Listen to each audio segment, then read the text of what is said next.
So today I want to talk about something that completely changed my life. What's that, Jackie? The concept of radical responsibility. Are you Oh, down? I'm down. You're down. I'm down. Okay, well, and I'm Jackie DeVito. I am a mental health therapist and coach from Boca Raton, Florida. And hi, I'm Tim Andrews. I am also a mental health coach and therapist from Boca Raton, Florida. And welcome to the Courageous Hearts podcast. Yay. Yay.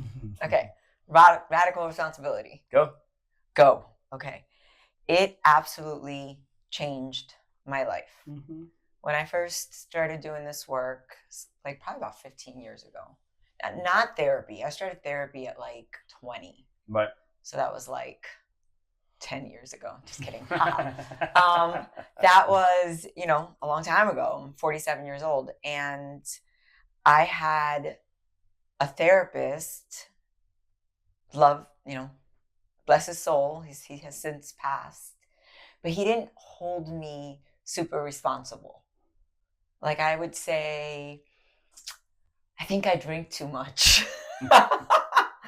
And he would say, no, you're just like very like life of the party.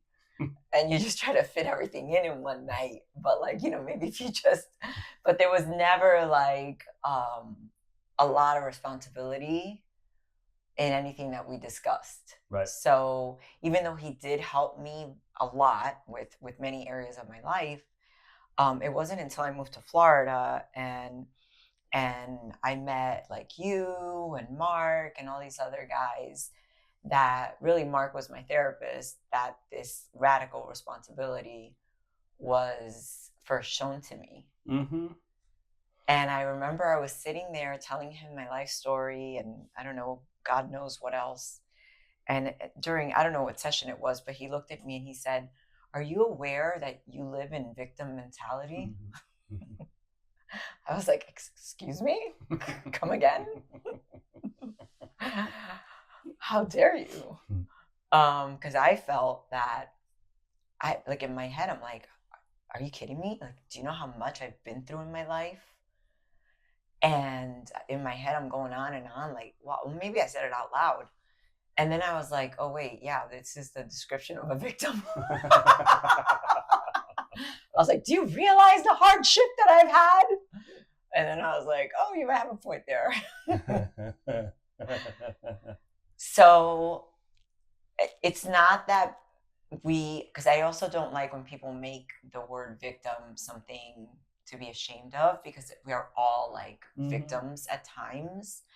And it was more about the fact that I was living there. Like I could not see how I was creating things in my life. I was creating it all. It was my life. And then the options that I had to create something different. So when I was able to take like a radical responsibility, like everything in my life is there because I am creating it, it was life-changing for me. I'm thinking about the first time that I learned about the term. It was I believe it was in, maybe when I was probably 28 when I first gotten sober, and I was reading a book, The Sermon on the Mount, and basically in that book it just kept talking about, it did a lot of things for me. One thing that it always talked about was you create your life. You create your life, good, bad, or indifferent. It did it from a biblical standpoint, but from a scientific prayer standpoint. And it said you create your life. And it was the same thing when I worked through some steps in a program. It was basically all the same. Like, you create your life. You're the one responsible for your life. You're the one that gets to change your life or not. Right. It wasn't, that just gave me a step into it. And it wasn't until I went to a program called TLC that I ended up instructing, and I worked with a lot of the instructors from there. They worked with me, and primarily David really had me taking a deep look at like how I was responsible for my life. Yeah. And how he would always say things like, he, she, they, her, them are not the cause of your dissatisfaction, Tim. You are the cause of your dissatisfaction. I'd be like, yeah, but, and then she, or then he, and then they, and then the cop, or then this. And he would always go back to, no, Tim, you are the cause of your dysfunction. It's not them and the way that you're feeling. And he would hammer that home to me. And I remember it came from a book too. There was a book that I had read a long time ago around this particular concept. And I told my therapist about it, and then he said to me, it was Dave, and he said to me, "Are you willing?" Oh, he goes, "I got an assignment for you." And I said, "Oh, okay." He's like, "Are you willing to do it?" And I was always my people pleaser. Yeah, I'll do anything. I'll do anything. And he said, "Are you willing to take responsibility for the next week for every single thing that happens to you in your life?" And I was like, yeah, I'll do it. And he said that, he goes, okay. He's like, if you're driving and you stop and you're at a red light and a car hits you from behind, whose fault is it? And I was like, oh, it's their fault. And he goes, first, you're a liar because you said you were going to do something and take full responsibility for it. Second, you're not bought into what it is that I'm saying to you. And then I went through that. He went through this with me. He's like, how were you responsible for the car? And I had to think about that. Yeah. And it wasn't like one would say, but it was like I could have left earlier, I could have gone right, I could have gone left, I could have left later. There was just a myriad of ways in which I could have not been in that accident. And that puts me in control of my future. Because I know one thing, or my present moment in time. When I'm not, we had done a podcast earlier around love and fear. When I'm not responsible or can't find a way in which to take responsibility just to connect the dots for myself, I will move into fear. Yeah. I'll move into fear. And then I'll move into control. Well, because then that means somebody else is in charge of your well-being. Mm-hmm. Yeah, for me, I'm going to tell you something. I'm going to be really honest. It took me a long time to get the concept. Just because it was introduced to me does not, like, that was just like the beginning. Like, I was like, sure. Oh, wait, okay. But then it took a while. Like, I remember I was in a women's group and they were like, Jackie, stop. It's just all victim. Mm-hmm. And I was like, what are these women talking about? This is the situation. Right. So the situation that I was always complaining about was that my husband traveled all week and I had a full-time job and was responsible for anything related to the kids. And then when he was home, he was kind of, running errands and doing his thing. And I was just like, I'm all alone. I'm all alone. I'm always alone. It's like I'm a single mom and the kids were sick this whole week and blah, blah, blah, blah, blah. And they were just like, okay, you're a victim. And it was so hard for me to understand. I was like, what do you mean I'm a victim? Like, I am telling you exactly what happened. Like, this is exactly what happened. Mm-hmm. And what I didn't see was that even though that was the matter at hand, it was me making it, like I was creating the alone. Yes. I was creating the dissatisfaction because I could have gotten a sitter. I could have taken the kids to the gym with me. I could have had a bunch of my friends over with their kids. Like the issue wasn't that he was gone. The issue was that I had no life when he was gone. Yep. I could have gotten more help. I could have, but that's the thing, Tim. It's like I didn't even know I had the option. I know. That I know. And that's the other piece around responsibility. And there was something else that I was taught from another course that I went to, and they would have us go through. It was a leadership course. And it was an exercise that was, let's just say someone was dead in the desert.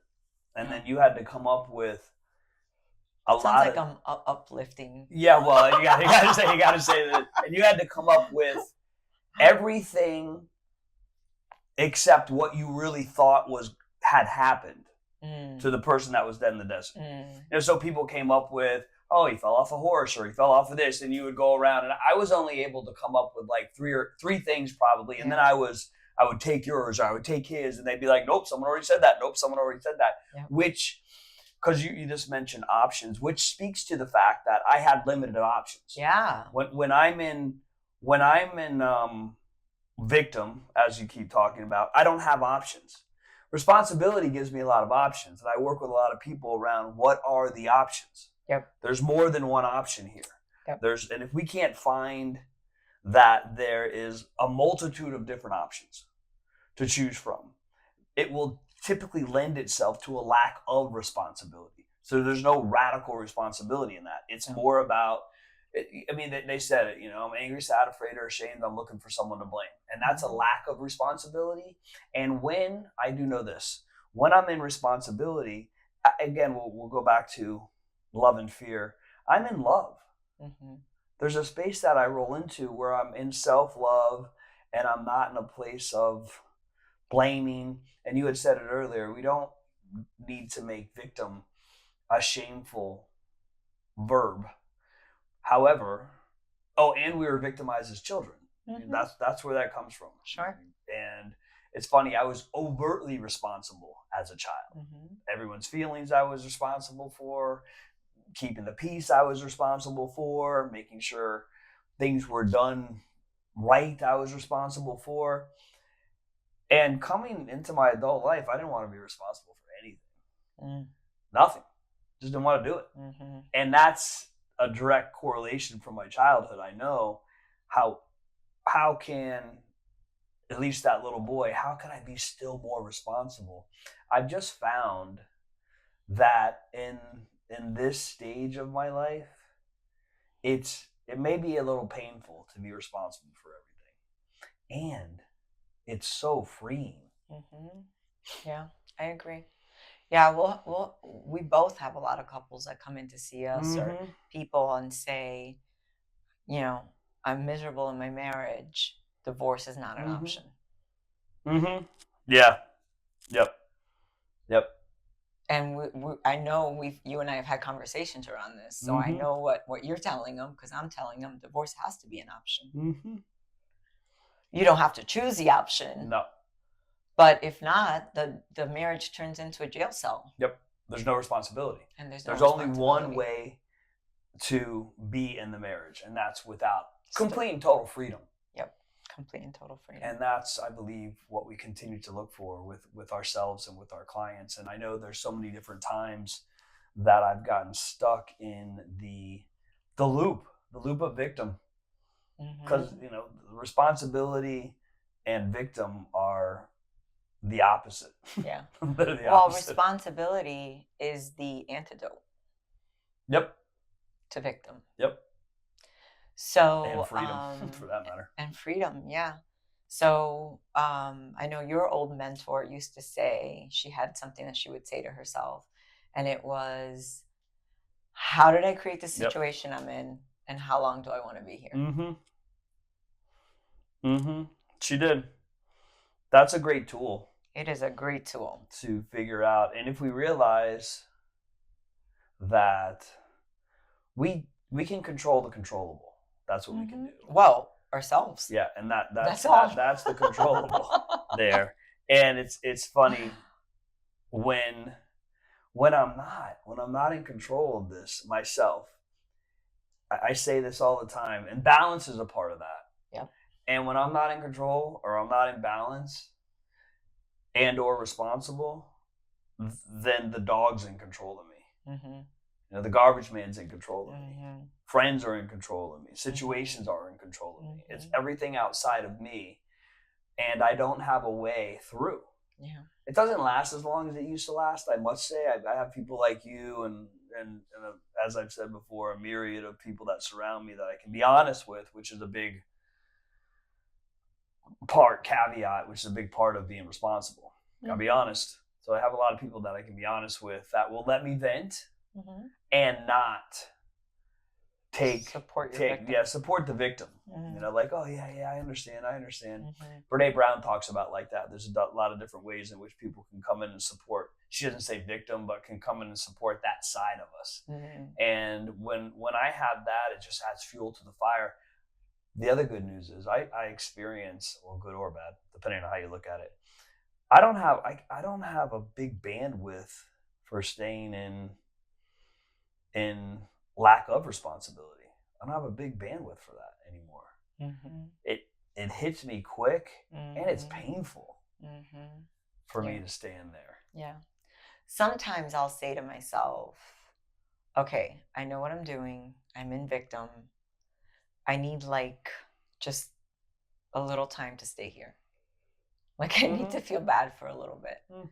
And then I know like, okay, Jackie, let's go. What's in my control? How did I create this?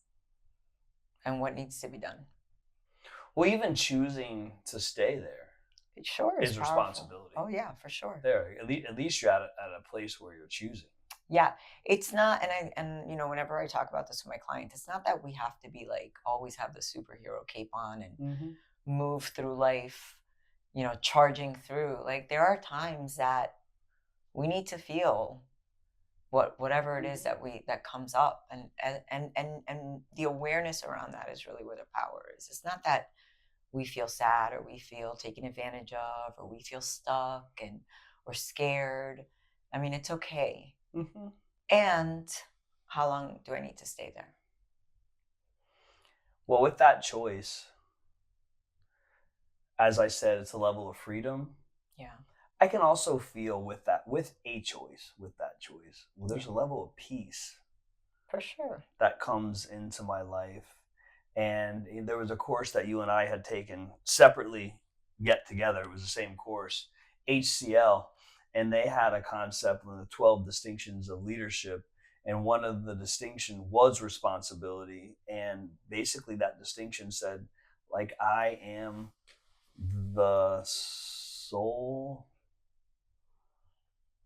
It was like I am the author of my story. Yeah, like I am the author of my story. But basically, it was like everything that emanates outside of me, I have created. The house I live in, the car that I live in, the situation I live in, the career. That's level 4 responsibility? Yeah, level 4 responsibility. They had 4 levels. Yeah. They had level 1. I mean, we talked about this before on one other podcast, I remember. They had level 1 where we weren't responsible. Yeah, like nothing that happens is in my power. Yeah, in our power. And then they had level 2, where it was like you had some kind of like you can kind of see it in the distance. And then level 3 was a little more defined than this. And then level 3 was like the people in my world. Yeah, like I'm responsible and you're responsible. Yeah. Like we can see it, but yet we weren't willing. And then level 4 was I'm responsible for all. I'm the sole source of everything. That's right. Was basically that level of responsibility. And I know in going through life with that there was also the father of psychology, they call him, and this is from a different book. He was I cannot remember his name at the moment, but he took a journey around responsibility for a year. At one point, he was going to commit suicide. Oh, and that's right. Yeah, remember, I can't remember the name of it. That was in a book. It was like Don't Give a Fuck or something like that was the name of the book. Something to that degree. And he had taken full responsibility for a year, and he was going to kill himself. And he said, I'll take responsibility for everything for a year. And then he ended up being, as we know it today, again, I can't remember his name. Maybe I will before the end of the podcast today. He transformed his life, became the father of psychology, and then I believe he went to school at Yale, and he taught at Yale, and he taught all of this. And his life was, I mean, pretty amazing. Well, if you think about it, energy's energy. Yep. We are, I don't even know what percentage, but it's a high percentage. 99.99999. Are we 99.9? Yeah, that's what he said. Yeah, like 90. I mean, we're 99.999%. So I always think about when I'm running late, and I'm in like victim, like I'm running late. I will 100% of the time get stuck behind the school bus, get stuck behind the garbage guy, hit every red light, not get good parking, like spill coffee on myself, like you name it, and anything and everything that could make it an unsmooth morning right comes up, and it's my energy. Yep, it's your energy.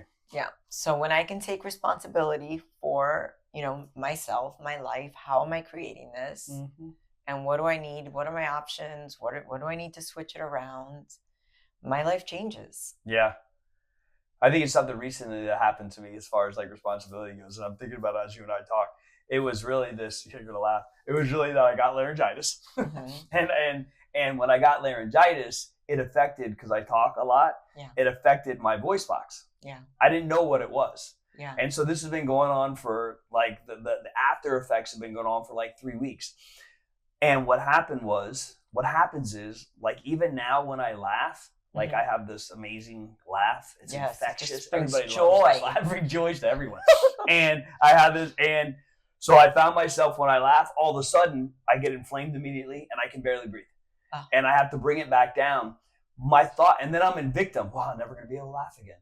This is never going to be the same. It's literally totally victim. However, there's exercises that I'm literally on the victim triangle. I'm literally in a space where I can't have what I want, which is an old belief. And something's being taken away from me. Yep. It's like boom, boom, they hit at the same time. Okay. I had to learn that I have to do exercises as I've been taught before, considering how much I speak and yell or whatever it is when we get to do our events and things of that nature, that I have to take care of my voice. Yeah. And what it takes is it takes like humming, it takes like breathing through a small straw. It takes practice, because I have to bring it back down to inflammation, and it's not any different than what singers get. Yeah, sure. I never thought about it before. I wasn't responsible though. I did not want to be responsible. I just assumed that this thing was going to take care of itself, and as it had before, and I'll be okay. And it's not doing it this time. Yeah. So what do you think, if we can give our listeners like top 3 things to take away from this podcast?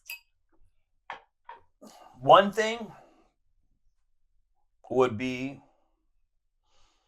to know that, for me anyway, to know that you're absolutely creating your life. No one's creating it. It's not created from the outside in. It's created from the inside out. Even though at times it may feel that way, it's not. You're in charge of your life. That's right. And you're responsible for everything that happens in your life, good, bad, or indifferent, whatever we want to call it. That's right. How about you? I echo that sentiment. Yeah, and some people say, well, this thing happened, like a hurricane hit our town. How is that, my responsibility, or how did I create that? Well, how we respond, how we look at it, how we bounce back. Some people use it to strengthen the community. There's just so much in our power, and mindset and attitude and energy are right there on top. And I think the third one is probably just those tools that we talked about. Just asking yourself, taking a breath, and just getting grounded and saying, how did I create this? How long do I want to stay here? Yeah, I wanted to echo your sentiment. I mean, remember Dave would say to me, because I was looking to find ways. Yeah, if a hurricane hits, I'm responsible for it. Or, yeah, if a tornado hits, totally down to the most extremist. And he's like, no, Tim, you're not responsible for the hurricane hitting. You're not responsible for the tornado hitting. He goes, as you just said, you're responsible for your reaction. You're responsible for what you create out of it. And someone's been saying lately too, if I could speak to this, Wayne Dyer, he says, and this is in alignment with HCL, he said, it's not about creating as much as it is about having a vision for what you want and leaning into what's already there. That's what it's about. And that's responsible. Have the vision. Yeah. Get a blueprint for the vision, and then follow the steps, and the vision becomes part of a higher level of responsibility. Yeah. That's how we get what we want. Love that. Yeah, that was good. He was good. I love him. Yeah. Well, thank you. Thanks for having this talk, and thanks to our listeners. Come back for more. Yep. Thank you, guys.